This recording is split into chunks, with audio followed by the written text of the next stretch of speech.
Hi everyone. So today's gospel reading, just to give my reflection, it was on the widow who keeps going and asking for justice, and how this unjust judge refuses to listen to her, but eventually she gets justice because she becomes a pest to him. And he basically says, let me just give her what she wants, because otherwise she's not going to stop. And sometimes life is like that. Sometimes we have to be persistent in what we're asking for and in what we're doing in this world. God is a just judge. So we are persistent in our prayers to the Lord, and we ask the Lord for his blessings. We ask that we do his will, and we strive to be faithful to the Lord. There are many situations in life, and there are many unjust judges in life, unjust people, unjust policemen, but there are also those who are just. And yesterday I watched that movie, Detroit, and it's very similar to what I saw, what I witnessed, and what people have gone through in Zimbabwe, in Africa.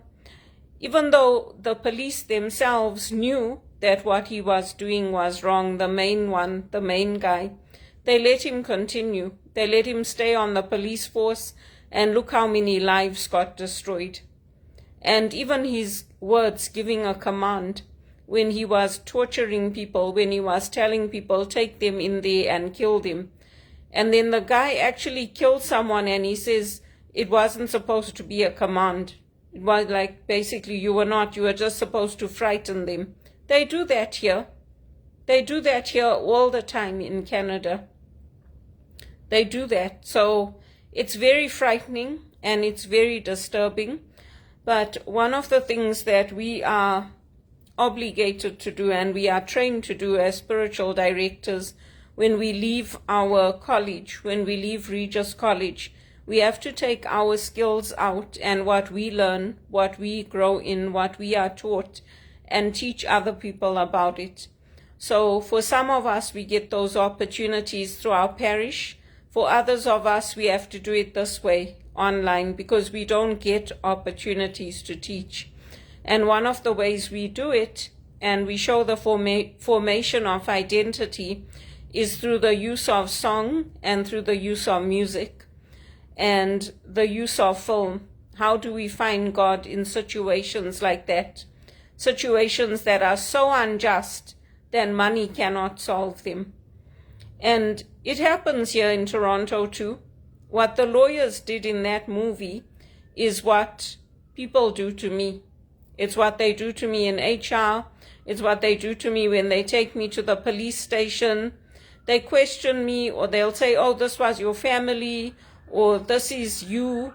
They will not take responsibility for their part or anything they did. Just like the banks, when they told me to report what was happening to me, the condominium managers, nobody says anything. When it comes to their time, then they say, oh, we can't remember. Oh, don't accuse us of lying. Maybe we can't remember. Or we don't know. We didn't understand it that way. Or they turn around and put it on you and say, you don't understand. You are the problem. And I just look at them. It's come to a point where it's like watching paint dry. I'm just like, you know what? I'm not even going to bother trying to convince you.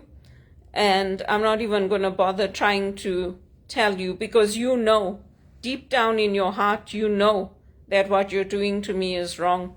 And deep down in your heart, you know that I told the truth. Just because other people don't want to tell the truth doesn't mean I didn't do what the banks ordered me to do, what the police ordered me to do, what I'm obligated to do. And that movie is horrific. It's not an easy movie to watch. But you know what? I want people to watch it because that's what I saw people going through growing up. And also my dad used to take me when our community used to get hit and our community used to get taken to the police station. They used to call my dad, and my dad used to say, you coming with me? We're going to see them. And my mom used to say, don't take her. And he'd say, no, I'm taking her. So I saw them. I saw them with their black and blue eyes and their ribs broken. I visited them in the hospital. I saw them. Not only our Indian community, but all races. I saw them because we stood up for our human rights and we stood up for our values and equality and justice. And there are unjust judges in this world. There are many people like me who get accused of lying to the police, who get accused of not understanding what we were told to do, and who refuse psychiatric treatments with the support of our doctors. And they can't force you. They can't force me to take psychiatric treatment in this country. I have a right to say no. And the conservative priests, the priests who are like Father Ripperger, they will support me on it. Regis College supported me on it because it's a personal decision. And when it comes to racism and injustice, I've lived through it, so nobody can make those decisions for me. And sometimes it leads to isolation, like what I've gone through. It leads to people not wanting to hire you. It leads to people not giving you those good paid jobs, paying over $70,000 a year. When you've got the skills, you've got the education, you've got the credentials, they don't give it to you. But that doesn't mean that we give up. It doesn't mean that we don't tell our stories. It doesn't mean that we don't make the films and put them out there. It doesn't mean that we don't take risks for our lives. Because if we don't do it for ourselves, the next generation is going to have it worse. And you just have to see what's happening in Canada. You don't have to look far. You can see what's happening in London, England. You can see what's happening in Canada. You can see how the standards are falling, schools are risking closure, and yet you have people like me who are willing to teach theology, who are willing to do formation, and we're not getting the opportunities. So I've been fortunate. I have my credentials, and I'm doing what I'm supposed to do as a spiritual director. I'm helping to educate others, to inform others, to help them to see, well, where is God in this injustice that I faced in Canada, in being stopped and asked, why are you taking a picture of somebody's car when I'm taking a picture of the changing leaves or a beautiful morning sunshine? That's also discrimination. Or being told by the police that, oh, your emails are contradictory. Well, if you don't want me to report contradictions, then you know what? You're living in a black and white world, because our world is full of contradiction.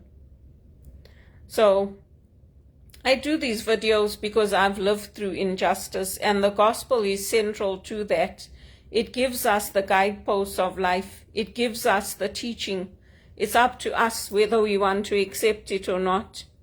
There were so many in that movie. There were so many other policemen and armed forces who stood by. They stood outside. They knew that what was happening in that building was wrong.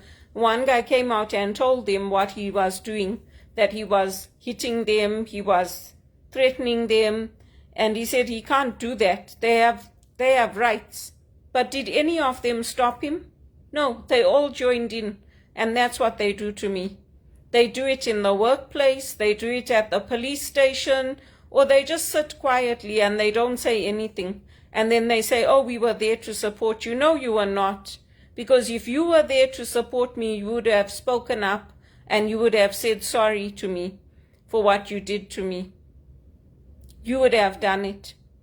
Even the one Muslim guy that accused me of saying things against him, attacking me for nothing, saying his religion is just as important as mine, even he went and apologized to HR for what he did to me.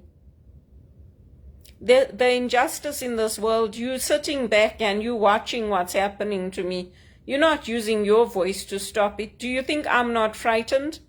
Do you think that I'm overconfident? No, I'm not. I do have human fear. I do have things that I sit and I question. Why would people just sit back and let this happen to me? Why do you think I joined that one campaign? because of the injustice, because of the poverty I was born into, because I wanted a better life for myself. I didn't just do it for the women in Africa. I didn't just do it for altruistic reasons. I did it because my human rights were violated, not just in Zimbabwe growing up, but here in Toronto, in Canada. I was summoned to the police station for nothing, for doing what I was told to do. And I get no respect for it. But now it's happening to too many people, and it will change.